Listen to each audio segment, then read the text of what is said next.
দীর্ঘ রাজনৈতিক জীবনের সঙ্গী প্রয়াত বিনোদ সরকারের বাড়িতে গিয়ে শোক জ্ঞাপন করেন মন্ত্রী রতনলাল নাথ। হৃদরোগে আক্রান্ত হয়ে 13ই মে মঙ্গলবার প্রয়াত হন মোহনপুর বিধানসভা গজারিয়া গ্রামের বাসিন্দা বিনোদ সরকার। বাম বিরোধী আন্দোলনে একজন পৌর খাওয়া নেতৃত্ব বিজেপি কর্মী এবং মন্ত্রী রতনলাল নাথের রাজনৈতিক সঙ্গী হিসেবে গোটা মোহনপুর বিধানসভা জুড়ে পরিচয় ছিল তার। বৃহস্পতিবার দুপুরে প্রয়াত বিনোদ সরকারের গজারিয়া গ্রামস্থিত বাড়িতে গেলেন এলাকার বিধায়ক তথা বিদ্যুৎ এবং কৃষি ও কৃষক কল্যাণ দপ্তরের মন্ত্রী রতনলাল নাথ। সেখানে গিয়ে মন্ত্রী প্রয়াত বিনোদ সরকারের ছবিতে পুষ্পার্ঘ্য অর্পণ করে শ্রদ্ধা জানান তার প্রতি। প্রয়াত বিনোদ সরকারের পরিবারের সদস্যদের সাথে দেখা করেন এবং বসে দীর্ঘক্ষণ সময় ব্যয় করে কথা বলেন মন্ত্রী। এরকম একজন রাজনৈতিক ব্যক্তিত্বের আচমকা মৃত্যুতে শোক প্রকাশ করেন মন্ত্রী রতনলাল নাথ। পাশাপাশি শোক সন্তপ্ত পরিবার পরিজনদের প্রতি সমবেদনা জানালেন মন্ত্রী। আমার দীর্ঘ রাজনৈতিক জীবনের একজন সহকর্মী বিনোদ সরকার 2 দিন আগে হঠাৎ করে স্ট্রোকে মারা গিয়েছেন।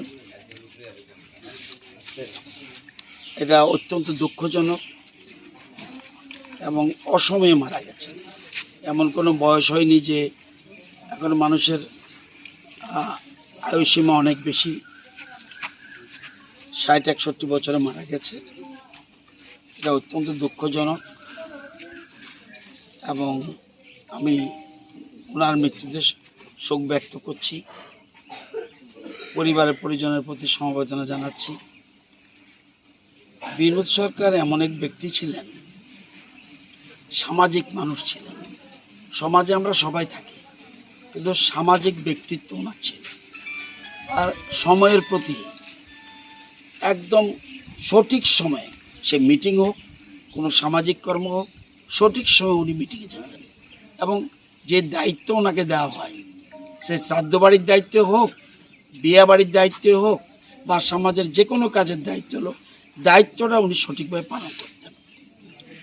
তো ওনার মৃত্যুতে আমার একজন একনিষ্ঠ সহকর্মীকে হারালাম এবং এই এলাকা যেখানে আমি দাঁড়িয়ে কথা বলছি, এই পাড়ার সব মানুষ ওর প্রতি ছিল আত্মিক সম্পর্ক। এবং সারা বিধানসভায় বিশেষ করে তফসিল সম্প্রদায়ের মানুষের জন্য ওনার ভূমিকা ছিল অসম্ভব। উনি অ্যাক্টিভ ছিলেন ওনার বিশেষ করে তফসিল জাতি সমাজের জন্য। আমাদের প্রাক্তন মন্ত্রী প্রকাশ দাসের সাথে ওনার খুব ভালো সম্পর্ক ছিল। আমাদের প্রয়াত বলাই গোস্বামী, ওনার সাথেও ভালো সম্পর্ক ছিল। এই এলাকার ওনার থেকে বয়সও যারা বেশি, তাদের সাথেও ওনার খুব সখ্যতা ছিল, কারণ সামাজিক দায় দায়িত্ব উনি পালন করতে জানতেন।